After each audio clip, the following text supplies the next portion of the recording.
source. Thank you, Mr. Chairman. Senator Murray. Well, thank you very much, Mr. Chairman. Obviously, every student should feel safe on campus. It doesn't matter who you are or where you come from, what religion you practice, you should feel safe. You should be able to learn and grow without facing harassment or assault or discrimination. You may debate complex issues and hear diverse viewpoints on campus. That's part of life as much as it is part of higher education, and it is important. Everyone in this country should be able to use their voice and exercise their First Amendment rights peacefully, without fear of government retaliation. And at the same time, no one should ever fear for their safety on campus. No one should ever be forced to tolerate bigotry. That's a very simple principle, and I think it's one that the vast majority of Americans agree with. In fact, here in Congress, we agree with it so much that we have an office at the Department of Education dedicated to upholding that principle, the Office of Civil Rights, that the senator from Maine just referenced. And that is why I have fought for years to secure more resources and funding for OCR. It does really important work to make sure every student is safe on campus. And it makes sure schools are living up to their obligations under our civil rights laws. When hatred and bigotry are on the march, from recent spikes in anti-Semitism and Islamophobia, or to the wave of anti-Asian hate during COVID, when students' safety is at stake, whether that means addressing hate crimes in hostile environments or actually addressing sexual assault on our campuses, OCR is really our front line. So if you want to fight anti-Semitism, you should support OCR. It is as straightforward as it gets. It's like saying if you want to fight fires, you should support the fire department. Well, I hate to tell you all, but Trump is axing the fire department. He has fired nearly half of the OCR staff and shuttered more than half of the OCR offices.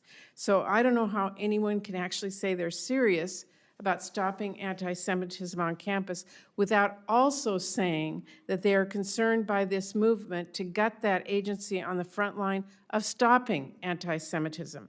Because you can't upend that entire office, as Trump wants to do, without upending the work. You can't pause the investigations, which Trump already did, without creating a huge backlog that means students will not get the justice that they deserve. You can't just cut an agency in half and pretend everything's fine. Closing those offices means throwing 6,000 cases into limbo, leaving students in 28 states without the critical tools to fight back. Firing those workers means doubling the caseload for the remaining investigators who are already stretched thin. I think it's clear that if we are serious about fighting anti-Semitism, we need to get serious about fighting this administration's decimation not only of OCR, but the entire department.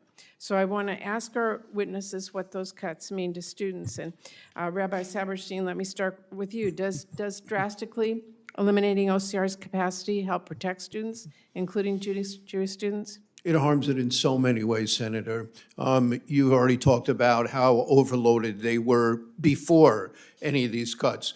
Each one of the investigator, an average of 46 cases that they had to deal with. Now it's 86 cases that they're going to have to deal with the staff after the cuts were made. They shut 7 of the 12 regional offices.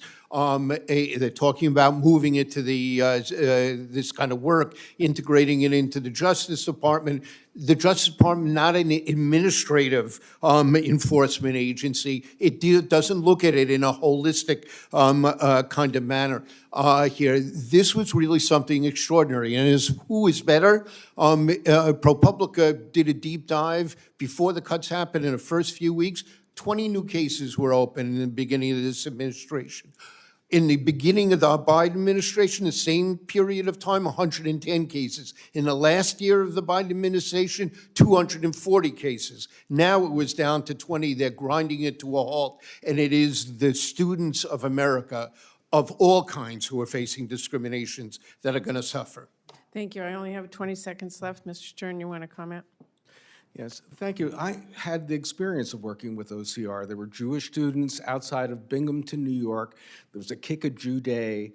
The school district did nothing. I can tell you OCR worked magic. It helped the students, it helped the district do something that was educationally important.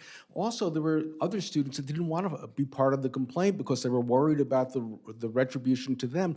This gave an opportunity to go work with them behind the scenes to make sure their voices were heard too. I agree with Rabbi Saperstein. If this becomes a Department of Justice issue, I think back to that case. I don't know that I would have been a complainant. I don't know that the students would have come forward. Thank you. Thank you very much, Mr. Chairman. Senator Marshall.